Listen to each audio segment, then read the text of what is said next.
Hi ಗೆಳೆಯರೆ, ಎಲ್ಲರಿಗೂ ಸ್ವಾಗತ ಸುಸ್ವಾಗತ.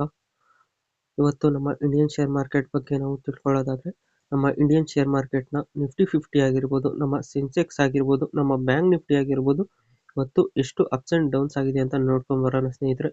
ಹಾಗೂ ನಮ್ಮ ಇಂಡಿವಿಜುವಲ್ ಸ್ಟಾಕ್ಗಳು ಕೂಡ ಇವತ್ತು ಯಾವ್ದ್ಯಾವುದು ಗ್ರೀನಲ್ಲಿ ಎಂಡ್ ಆಗಿದೆ, ಯಾವ್ದ್ಯಾವುದು ರೆಡ್ನಲ್ಲಿ ಎಂಡ್ ಆಗಿದೆ ಅಂತ ನೋಡ್ಕೊಂಡು ಬರೋಣ ಸ್ನೇಹಿತರೆ. ಅದಕ್ಕೂ ಮುಂಚೆ ನಾವು ಇಲ್ಲಿ ಡಿಸ್ಕ್ಲೈಮರ್ ನಲ್ಲಿ ಕಾಣಿಸ್ತಾರೋ ಲೈನ್ ನ ಒಂದ್ಸಲಿ ಓದ್ಕೊಂಡ್ಬಿಡೋಣ ಸ್ನೇಹಿತರೆ. ಈ ವಿಡಿಯೋದಲ್ಲಿ ಮಾತನಾಡುವ ಯಾವುದೇ ಸ್ಟಾಕ್ಗಳು ಕೂಡ ಹೂಡಿಕೆ ಸಲಹೆ ಆಗಿರುವುದಿಲ್ಲ ಸ್ನೇಹಿತರೆ. ಹೂಡಿಕೆ ಮಾಡುವ ಮೊದಲು ತುಂಬಾ ಎಚ್ಚರಿಕೆಯಿಂದ ಹೂಡಿಕೆ ಮಾಡಿ ಸ್ನೇಹಿತರೆ. ಬನ್ನಿ ವಿಡಿಯೋದಲ್ಲಿ ಮುಂದುವರಿಯೋಣ. ಗೆಳೆಯರೆ, ನೋಡ್ತಾ ಇದ್ದೀರಾ 2025 ನವೆಂಬರ್ 12ನೇ ತಾರೀಕು ನಮ್ಮ ನಿಫ್ಟಿ 50 ಬಂದು ಇವತ್ತು ದಿನದ ಮೊದಲ ಹಂತದಲ್ಲಿ 25,819 ರೂಪಾಯಿ ಇತ್ತು ಸ್ನೇಹಿತರೆ. ದಿನದ ಅಂತ್ಯದಲ್ಲಿ ಬಂದು 25,875 ರೂಪಾಯಿ ಆಗಿದೆ ಅಂತಾನೆ ಹೇಳ್ಬೋದಾಗಿದೆ. ಇದು ಇವತ್ತು 0.70% ಇವತ್ತು ಗ್ರೀನಲ್ಲಿ ಎಂಡ್ ಆಗಿದೆ ಅಂತಾನೆ ಹೇಳ್ಬೋದಾಗಿದೆ.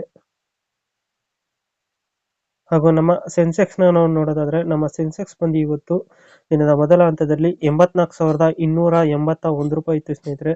ದಿನದ ಅಂತ್ಯದಲ್ಲಿ ಬಂದು 84,466 ರೂಪಾಯಿ ಆಗಿದೆ ಅಂತಾನೆ ಹೇಳ್ಬೋದಾಗಿದೆ.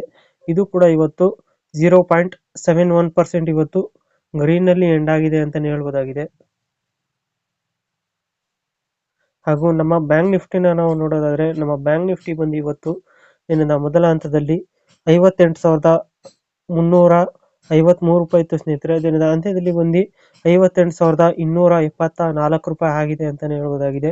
ಇದು ಕೂಡ ಇವತ್ತು 0.23% ಇವತ್ತು ಗ್ರೀನ್ನಲ್ಲಿ ಎಂಡ್ ಆಗಿದೆ ಅಂತಾನೆ ಹೇಳ್ಬೋದಾಗಿದೆ.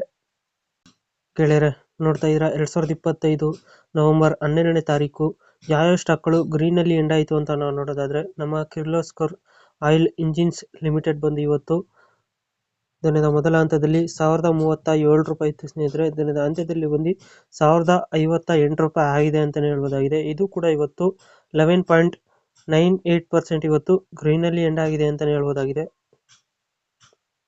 ಹಾಗೂ ನಮ್ಮ BLS ಇಂಟರ್ನ್ಯಾಷನಲ್ ಸರ್ವಿಸ್ ಲಿಮಿಟೆಡ್ ಬಂದು ಇವತ್ತು ದಿನದ ಮೊದಲ ಹಂತದಲ್ಲಿ 315 ರೂಪಾಯಿ ಇತ್ತು ಸ್ನೇಹಿತರೆ. ದಿನದ ಅಂತ್ಯದಲ್ಲಿ ಬಂದು 336 ರೂಪಾಯಿ ಆಗಿದೆ ಅಂತಾನೆ ಹೇಳ್ಬೋದಾಗಿದೆ. ಇದು ಕೂಡ ಇವತ್ತು 9.14% ಇವತ್ತು ಗ್ರೀನಲ್ಲಿ ಎಂಡ್ ಆಗಿದೆ ಅಂತಾನೆ ಹೇಳ್ಬೋದಾಗಿದೆ. ಹಾಗೂ ನಮ್ಮ ತೇಜಸ್ ನೆಟ್ವರ್ಕ್ಸ್ ಲಿಮಿಟೆಡ್ ಬಂದು ಇವತ್ತು ದಿನದ ಮೊದಲ ಹಂತದಲ್ಲಿ 510 ರೂಪಾಯಿ ಇತ್ತು ಸ್ನೇಹಿತರೆ. ದಿನದ ಅಂತ್ಯದಲ್ಲಿ ಬಂದು 549 ರೂಪಾಯಿ ಆಗಿದೆ ಅಂತಾನೆ ಹೇಳ್ಬೋದಾಗಿದೆ. ಇದು ಕೂಡ ಇವತ್ತು 8.42% ಇವತ್ತು ಗ್ರೀನ್ನಲ್ಲಿ ಎಂಡ್ ಆಗಿದೆ ಅಂತಾನೆ ಹೇಳ್ಬೋದಾಗಿದೆ. ನಮ್ಮ ಸಿರ್ಮಾ SGS ಟೆಕ್ನಾಲಜೀಸ್ ಲಿಮಿಟೆಡ್ ಬಂದು ಇವತ್ತು ದಿನದ ಮೊದಲ ಹಂತದಲ್ಲಿ 862 ರೂಪಾಯಿ ಇತ್ತು ಸ್ನೇಹಿತರೆ. ದಿನದ ಅಂತ್ಯದಲ್ಲಿ ಬಂದು 892 ರೂಪಾಯಿ ಆಗಿದೆ ಅಂತಾನೆ ಹೇಳ್ಬೋದಾಗಿದೆ. ಇದು ಕೂಡ ಇವತ್ತು 7.44% ಇವತ್ತು ಗ್ರೀನಲ್ಲಿ ಎಂಡ್ ಆಗಿದೆ ಅಂತಾನೆ ಹೇಳ್ಬೋದಾಗಿದೆ. ಹಾಗೂ ನಮ್ಮ ಗುಜರಾತ್ ಫ್ಲೋರೋ ಕೆಮಿಕಲ್ಸ್ ಲಿಮಿಟೆಡ್ ಬಂದು ಇವತ್ತು ದಿನದ ಮೊದಲ ಹಂತದಲ್ಲಿ 3,568 ರೂಪಾಯಿ ಇತ್ತು ಸ್ನೇಹಿತರೆ. ದಿನದ ಅಂತ್ಯದಲ್ಲಿ ಬಂದು 3,699 ರೂಪಾಯಿ ಆಗಿದೆ ಅಂತಾನೆ ಹೇಳ್ಬೋದಾಗಿದೆ. ಇದು ಕೂಡ ಇವತ್ತು 6.06% ಇವತ್ತು ಗ್ರೀನಲ್ಲಿ ಎಂಡ್ ಆಗಿದೆ ಅಂತಾನೆ ಹೇಳ್ಬೋದಾಗಿದೆ. ಹಾಗೂ ನಮ್ಮ ಸೊನಾಟಾ ಸಾಫ್ಟ್ವೇರ್ ಲಿಮಿಟೆಡ್ ಬಂದು ಇವತ್ತು ದಿನದ ಮೊದಲ ಹಂತದಲ್ಲಿ 376 ರೂಪಾಯಿ ಇತ್ತು ಸ್ನೇಹಿತರೆ. ದಿನದ ಅಂತ್ಯದಲ್ಲಿ ಬಂದು 392 ರೂಪಾಯಿ ಆಗಿದೆ ಅಂತಾನೆ ಹೇಳ್ಬೋದಾಗಿದೆ. ಇದು ಕೂಡ ಇವತ್ತು 5.65% ಇವತ್ತು ಗ್ರೀನಲ್ಲಿ ಎಂಡ್ ಆಗಿದೆ ಅಂತಾನೆ ಹೇಳ್ಬೋದಾಗಿದೆ. ಗೆಳೆಯರೆ, ನೋಡ್ತಾ ಇದ್ದೀರಾ 2025 ನವೆಂಬರ್ 12ನೇ ತಾರೀಕು ಯಾವ ಸ್ಟಾಕ್ಗಳು ರೆಡ್ನಲ್ಲಿ ಎಂಡ್ ಆಯಿತು ಅಂತ ನಾವು ನೋಡೋದಾದ್ರೆ, ನಮ್ಮ ಹಿಂದೂಸ್ತಾನ್ ಕಾಪರ್ ಲಿಮಿಟೆಡ್ ಬಂದು ಇವತ್ತು 5.56% ಇವತ್ತು ರೆಡ್ನಲ್ಲಿ ಎಂಡ್ ಆಗಿದೆ ಅಂತಾನೆ ಹೇಳ್ಬೋದಾಗಿದೆ ಸ್ನೇಹಿತರೆ.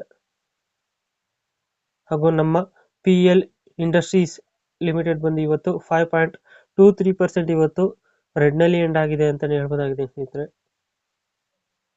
ಹಾಗೂ ನಮ್ಮ ಆಥರ್ ಎನರ್ಜಿ ಲಿಮಿಟೆಡ್ ಬಂದು ಇವತ್ತು 4.74% ಇವತ್ತು ರೆಡ್ನಲ್ಲಿ ಎಂಡ್ ಆಗಿದೆ ಅಂತಾನೆ ಹೇಳ್ಬೋದಾಗಿದೆ ಸ್ನೇಹಿತರೆ. ಹಾಗೂ ನಮ್ಮ ಸಿಟಿ ಯೂನಿಯನ್ ಬ್ಯಾಂಕ್ ಲಿಮಿಟೆಡ್ ಬಂದು ಇವತ್ತು 3.53% ಇವತ್ತು ರೆಡ್ನಲ್ಲಿ ಎಂಡ್ ಆಗಿದೆ ಅಂತಾನೆ ಹೇಳ್ಬೋದಾಗಿದೆ ಸ್ನೇಹಿತರೆ. ಹಾಗೂ ನಮ್ಮ ಥರ್ಮ್ಯಾಕ್ಸ್ ಲಿಮಿಟೆಡ್ ಬಂದು ಇವತ್ತು 3.36% ಇವತ್ತು ರೆಡ್ನಲ್ಲಿ ಎಂಡ್ ಆಗಿದೆ ಅಂತಾನೆ ಹೇಳ್ಬೋದಾಗಿದೆ ಸ್ನೇಹಿತರೆ. ಟೂರೆಂಟ್ ಪವರ್ ಲಿಮಿಟೆಡ್ ಬಂದು ಇವತ್ತು 3.29% ಇವತ್ತು ರೆಡ್ನಲ್ಲಿ ಎಂಡ್ ಆಗಿದೆ ಅಂತಾನೆ ಹೇಳ್ಬೋದಾಗಿದೆ ಸ್ನೇಹಿತರೆ. ಗೆಳೆಯರೆ ನೋಡ್ತಾ ಇದ್ದೀರಾ 2025 ನವೆಂಬರ್ 12ನೇ ತಾರೀಕು ನಮ್ಮ ಫಾರಿನ್ ಇನ್ವೆಸ್ಟರ್ಸ್ ಹಾಗೂ ಡೊಮೆಸ್ಟಿಕ್ ಇನ್ವೆಸ್ಟರ್ಸ್ ಬಗ್ಗೆ ನಾವು ನೋಡೋದಾದ್ರೆ ನಮ್ಮ ಫಾರಿನ್ ಇನ್ವೆಸ್ಟರ್ಸ್ ಬಂದು ಇವತ್ತು 803.20 CR ಇವತ್ತು ನೆಟ್ ಸೆಲರ್ಸ್ ಆಗಿದ್ದಾರೆ ಅಂತಲೇ ಹೇಳಬಹುದಾಗಿದೆ ಸ್ನೇಹಿತರೆ. ಹಾಗೂ ನಮ್ಮ ಡೊಮೆಸ್ಟಿಕ್ ಇನ್ವೆಸ್ಟರ್ಸ್ ಬಗ್ಗೆ ನಾವು ನೋಡೋದಾದ್ರೆ ನಮ್ಮ ಡೊಮೆಸ್ಟಿಕ್ ಇನ್ವೆಸ್ಟರ್ಸ್ ಬಂದು ಇವತ್ತು 2188.50 CR ಇವತ್ತು ನೆಟ್ ಬಯರ್ಸ್ ಆಗಿದ್ದಾರೆ ಅಂತಲೇ ಹೇಳಬಹುದಾಗಿದೆ ಸ್ನೇಹಿತರೆ. ಸೊ ಗೆಳೆಯರೆ, ಇದಾಗಿತ್ತು ನಮ್ಮ ವಿಡಿಯೋ ಇನ್ಫಾರ್ಮೇಷನ್. ಈ ವಿಡಿಯೋ ನಿಮ್ಗೆ ಏನಾದ್ರು ಇಷ್ಟ ಆದರೆ ಲೈಕ್ ಮಾಡಿ, ಶೇರ್ ಮಾಡಿ, ಕಮೆಂಟ್ ಮಾಡಿ ಮತ್ತು ಈ ಚಾನಲ್ಗೆ ಸಬ್ಸ್ಕ್ರೈಬ್ ಆಗಿ ಸ್ನೇಹಿತರೆ. ಎಲ್ಲರಿಗೂ ಧನ್ಯವಾದಗಳು.